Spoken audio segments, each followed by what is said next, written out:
Bonjour et bienvenue sur ma chaîne Un thé à Montréal.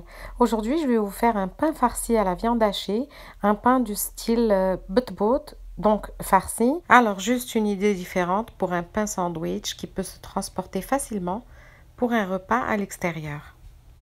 Pour commencer, j'ai fait une pâte à pizza que je n'ai pas refaite ici parce que j'ai une recette de pâte à pizza déjà sur ma chaîne YouTube. Je vais vous la mettre en lien en haut à droite. Vous pouvez aller la voir.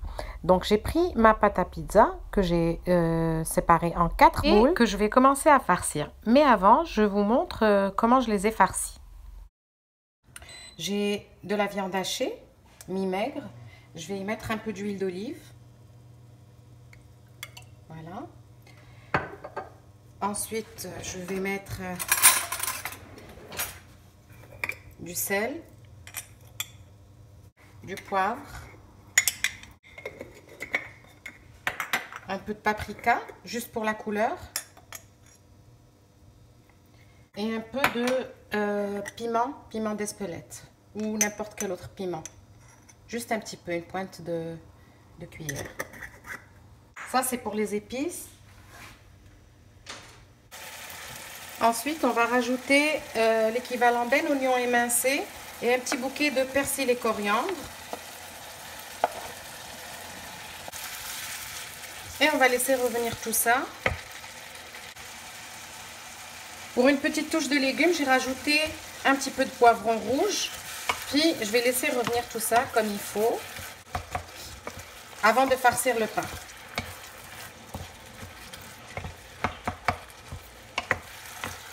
C'est une recette assez simple. La seule différence, c'est que c'est vraiment une pâte à pizza et non une pâte à pain régulière.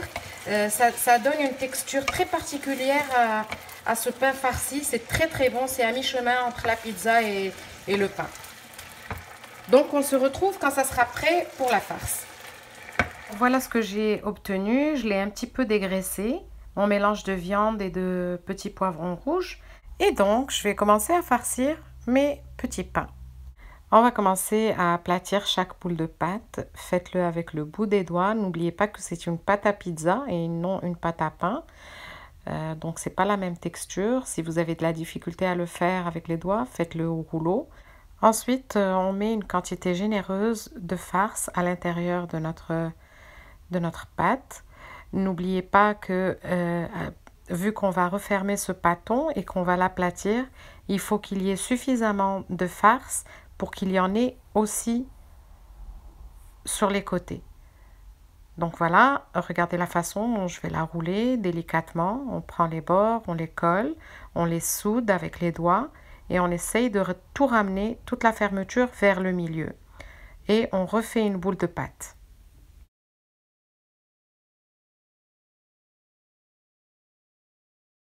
Ensuite, vous la mettez de côté en la roulant un petit peu dans la semouline et vous continuez avec les autres boules de pâte jusqu'à temps que vous n'ayez plus de viande ni de pâte. Dès que j'ai fini, j'ai commencé à les aplatir. Entre-temps, j'ai mis une poêle sur le feu et aussitôt qu'elle est chaude et que ma boule de pâte est bien aplatie en forme de pain, je vais commencer la cuisson. Ici, je vais vous montrer la différence entre une pâte à pain et une pâte à pizza. Regardez les bulles d'air qui se sont formées sur le côté. Ça va donner une texture extraordinaire à ce pain. Et je vais donc vous laisser voir comment il va gonfler pendant la cuisson.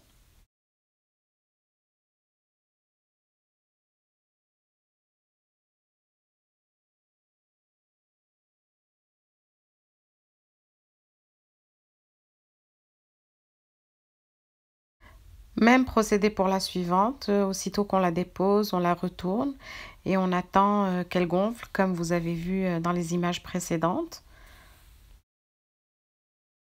Et voilà ce que ça donne en fin de cuisson. Je vais pouvoir en couper une pour vous montrer ce que ça donne à l'intérieur.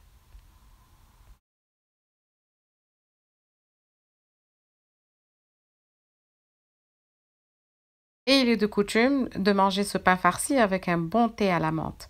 Par rapport à ma chaîne, si vous n'êtes pas encore abonné, faites-le pour m'encourager. Je vous souhaite un bon appétit et à la prochaine.